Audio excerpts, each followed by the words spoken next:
às quintas-feiras, pelas 9 horas. Reflexões com o Padre Miguel Tavares.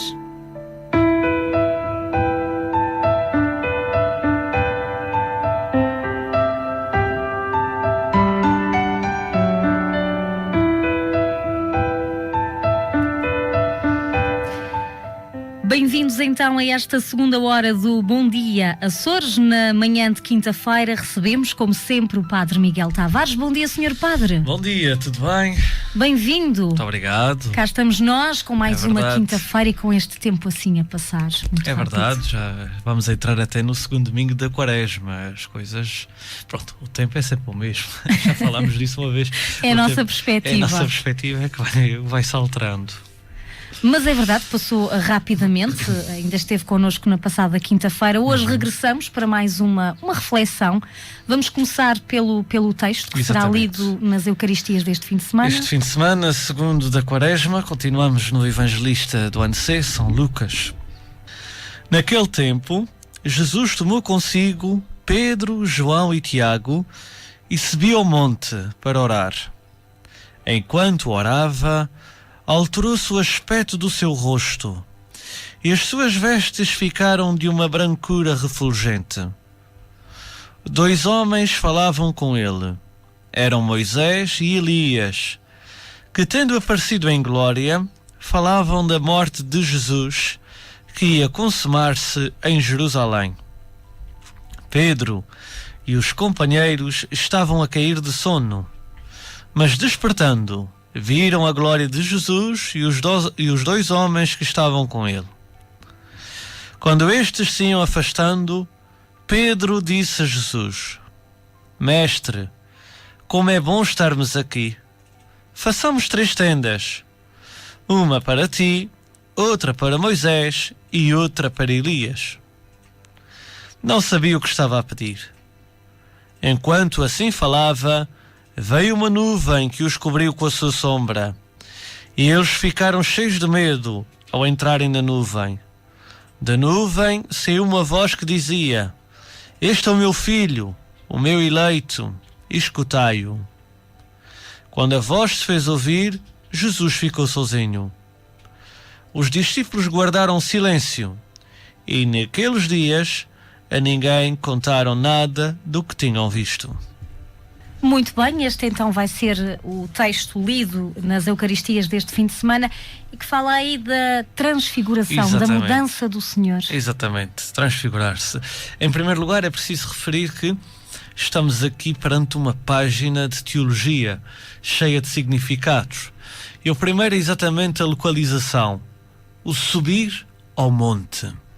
Porque na Sagrada Escritura o monte é o lugar privilegiado do encontro com Deus, o subir ao monte.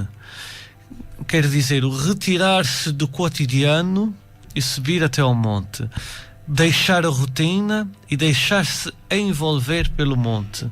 E é isto que acontece aqui. Jesus não vai sozinho, vai com Pedro, Tiago e João e transfigura-se a eles.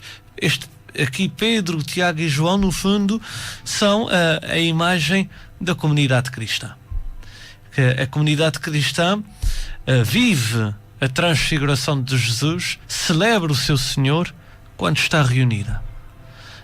E depois ainda estamos na Quaresma, mas quando chegarmos à Páscoa vamos ver que as aparições do ressuscitado nunca é uma pessoa isolada, é sempre pelo menos 2, é sempre a comunidade. A transfiguração do Senhor é uma das passagens da Bíblia, é um dos milagres que chamemos-lhe assim, sim, da Bíblia, mas este é um bocadinho diferente, pois neste caso o objeto do milagre é o próprio Jesus. Porque aqui Jesus, uma vez mais, dá-se a conhecer quem é. E mesmo quando aparece Moisés e Elias, é o símbolo, Moisés da lei e Elias dos profetas do Antigo Testamento. E como Jesus está a meio, exatamente para dizer que Jesus é o cumprimento total da lei e dos profetas. É aquele por quem estavam a esperar. É o Messias, é o Filho de Deus vivo. Agora, é Ele que vem completar a lei, os profetas, vem dar um sentido novo. Jesus é como a totalidade de tudo aquilo que vocês estavam a esperar. E quando nós descobrimos esta totalidade em Jesus, ficamos como Pedro. Como é bom estar aqui. Porque Pedro, por exemplo, nem sequer se preocupa consigo. Ele diz: vamos fazer 3 tendas, uma para ti, outra para Moisés, outra para Elias. Não se preocupa consigo sequer. Não quer perder aquele momento. O texto não continua. Se depois continuássemos, nós víamos que Jesus dizia: isto é para descer. Quer dizer, temos que voltar. Vamos ao monte, beber da transfiguração, beber do Senhor, alimentar-nos dele, transfigurarmos com ele. Para quê? Para depois voltarmos à planície, transfigurados, para transfigurar os que estão à nossa volta. Eu li que esta transfiguração ocorreu no alto de uma montanha, e isto representa o ponto onde a natureza humana se encontra com Deus. Exatamente. Por isso é que dizia, é o lugar privilegiado do encontro com Deus. Porque isto também é uma linguagem simbólica. Claro. E temos também que desmistificar e perceber um bocadinho. Exatamente. E é neste sentido. Eu saio do meu cotidiano, eu saio da minha rotina para quê? Para me encontrar com Ele. E neste encontro com Ele, encontro-me também comigo próprio. Agora, este encontro com Ele não acontece, não é um ato isolado, é um ato comunitário. Por isso estão Pedro, Tiago e João. E onde é que se põe esta transfiguração de Jesus no nosso dia-a-dia? No nosso dia-a-dia era muito fácil dizer na Eucaristia Dominical, ao domingo, em primeiro lugar, porque é onde a comunidade está reunida. Mas nós temos que ir lá transfigurar-nos para depois, no nosso dia-a-dia, continuar. E até, às vezes eu digo isso meio a brincar, mas é verdade, quando o padre diz na missa: ide em paz e o Senhor vos acompanha. Nós respondemos: graças a Deus. Talvez a maior parte responda: graças a Deus que isto já acabou. Mas não, com a graça de Deus eu quero viver agora na vida, em todos os meus ambientes, quer seja familiar, quer seja laboral, quer seja nos meus ambientes de amizade e de lazer, etc. Eu quero viver o que celebrei cá dentro. Eu quero levar a luz da transfiguração aos outros. E tenho que fazê-lo com alegria, com despreendimento, porque esta questão de Pedro aqui, façamos 3 tendas, uma para ti, outra para Moisés, outra para Elias, é também o sinal do despreendimento, de não estarmos tanto preocupados com o dia da manhã, mas com o agora da nossa história. Porque às vezes, é certo, não vamos ser aqui não é só viver o presente. Exatamente. É preciso ter mais ou menos uma linha para saber onde é que nós estamos.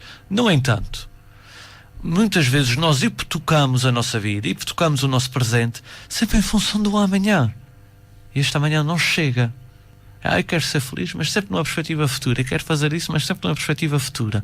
E os dias vão passando. E passa rápido. É preciso também ter, às vezes, esta ousadia de quebrar com aquilo que está estabelecido. No fundo, esta transfiguração não é algo só que pertence a Deus, pertence a nós todos. A mudança. Sim, claramente. Que muitas vezes está nos olhos de quem a vê. Concorda? Sim, de certa forma, sim, concordo com isso. A mudança está dentro de nós. E o olhar, agora porque falou no olhar, eu acredito que o nosso olhar traduz não aquilo que a gente vê, mas aquilo que nós temos no coração. Porque eu posso estar a olhar para uma coisa, eu sei de estar a olhar para a mesma coisa, mas a nossa interpretação pode ser diferente. Vermos coisas diferentes. Exatamente. E estamos a olhar para o mesmo objeto, só que pode ser diferente, porque vai depender daquilo que mora no meu coração, do meu estado de espírito até. Há quem diga que os olhos são o espelho da alma. Sim, eu acho que é uma afirmação. Eu gosto dessa afirmação. E porque quando nós conhecemos bem uma pessoa, nós pelo seu olhar sabemos como é que ela se está a sentir. Mudar, todos nós mudamos a certa altura da nossa vida. É possível nós termos esta transfiguração, mas no sentido terrestre, está claro, mudarmos a nossa maneira de ser? Ou pau que nasce torto, para sempre torto fica? Eu não acredito nisto. Isto não pode ser como a Gabriela. A Gabriela quer nascer assim. Eu nasci assim. Exatamente. Não. Eu acredito que até mesmo nem falo agora na questão da fé, mesmo na questão da nossa maturidade pessoal, porque a experiência de vida vai nos trazendo maturidade. Então é possível mudar? Penso que sim, claramente. Eu penso, não, eu acredito que sim. E todos nós, se olharmos para a nossa vida, vemos que há coisas que nós mudamos. Há outras que não conseguimos, por diferentes razões, mas há muitas que conseguimos, porque a nossa vida também tem que ser este amadurecimento. Então, enquanto padre, esta passagem da Bíblia, esta transfiguração do Senhor, representa no fundo o quê? Eu acho que isto representa a nossa própria vida. Precisamos de um Deus, de um Salvador. Porque é que precisamos deste Deus e Salvador? Não é por sermos melhores que os outros, mas por sermos frágeis, por nos precisarmos de transfigurar a cada momento, de mudar a cada momento. De mudar para quê? Para uma luz, porque aqui Jesus diz-nos o texto que as suas vestes ficaram de tal maneira esbranqueadas e a luz era tanta. Quer dizer, não é mudar por mudar, é mudar para um caminho de luz. Qual é este caminho de luz? É um caminho de felicidade, é um caminho comunitário, é um caminho onde nós damos as mãos e depois seguir para diante. O texto não continua, mas se continuássemos, descer à planície, quer dizer, voltar à rotina, ao nosso dia-a-dia, aos nossos meios, aos nossos ambientes e aí iluminar da luz que recebemos. Eu penso que isto é o itinerário da nossa vida, no fundo. Então, no fundo, foi este o objetivo de Jesus, ao levar os 3 amigos, podemos chamá-los assim, os 3 apóstolos com ele. Sim, e também... E porquê é que ele escolheu estes 3? Isto agora... Pronto, talvez os mais próximos. Mas também Pedro por aquilo que representa, que Pedro foi o chefe dos apóstolos. Há quem chame Pedro a pedra basilar da igreja. Foi o próprio Jesus que diz: tu és Pedro e sobre esta pedra edificarei a minha igreja. Apesar de haver uma interpretação curiosa até, que quando Jesus diz sobre esta pedra, apesar de Pedro significar rocha, Jesus está-se a referir a si próprio. Vais edificar a minha igreja, mas é sobre mim, eu confio-te esta missão. Mas claro que Pedro foi uma das pedras da igreja, a par de Paulo. Mas talvez mais por causa disso. Aqui não interessa quem é que está, interessa é o que representa quem está. Isso é que é importante. Eu fiz esta pergunta que eu pensei que tivesse no fundo algum significado aí escondido. Mas falar nisso é preciso também ver uma coisa, que nós, para a gente às vezes é difícil, porque nós vemos escolha. Porque é que Jesus escolheu estes? Porque é que Deus chamou aqueles? Porque é que Deus escolheu aquele outro? Porque é que Deus escolheu assado? A grande questão é que onde nós vemos uma escolha, Deus não vê. Deus faz uma eleição e elege não por causa da pessoa, mas elege para uma missão, a favor dos outros. É sempre assim. É o modo de agir de Deus. Só que nos nossos critérios humanos, o que é que a gente faz? O que é que a gente vê?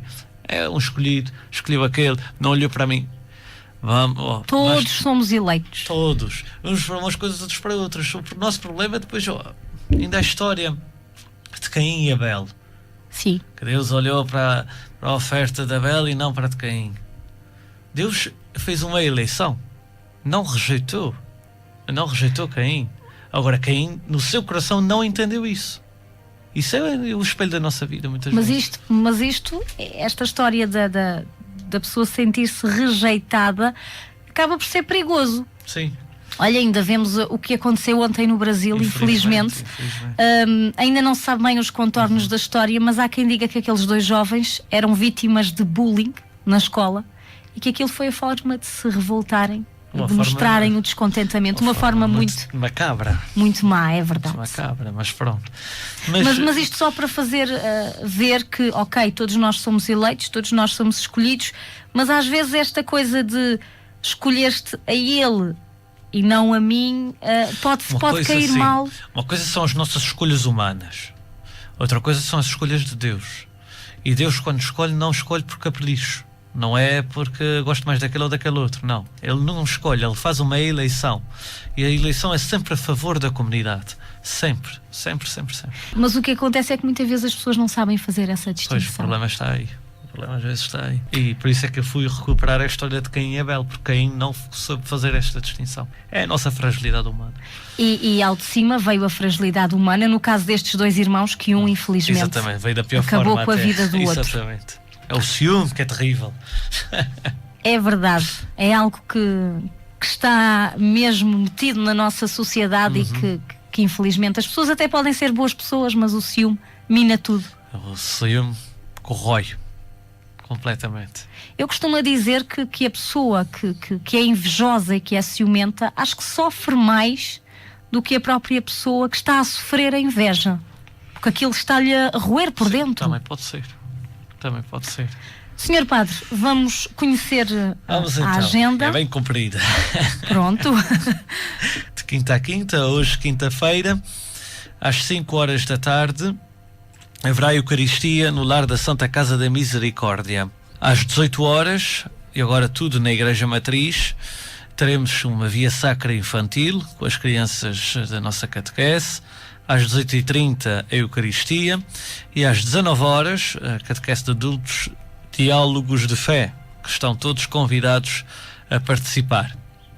Amanhã, sexta-feira, às 18 horas, em Santo Espírito, haverá a via sacra juvenil, seguindo-se de Eucaristia. No próximo fim de semana, haverá uma alteração de horários das Eucaristias. Assim sendo, no sábado, haverá Eucaristia às 5 horas da tarde, em São Pedro, e às 18 horas, no aeroporto. No domingo, na Matriz, às 10 horas da manhã, Almagreira, às 11 horas, Santa Bárbara, ao meio-dia, e Santo Espírito, à 1 hora da tarde. Em todas estas Eucaristias, exceptuando a de São Pedro, será celebrado o Dia do Pai.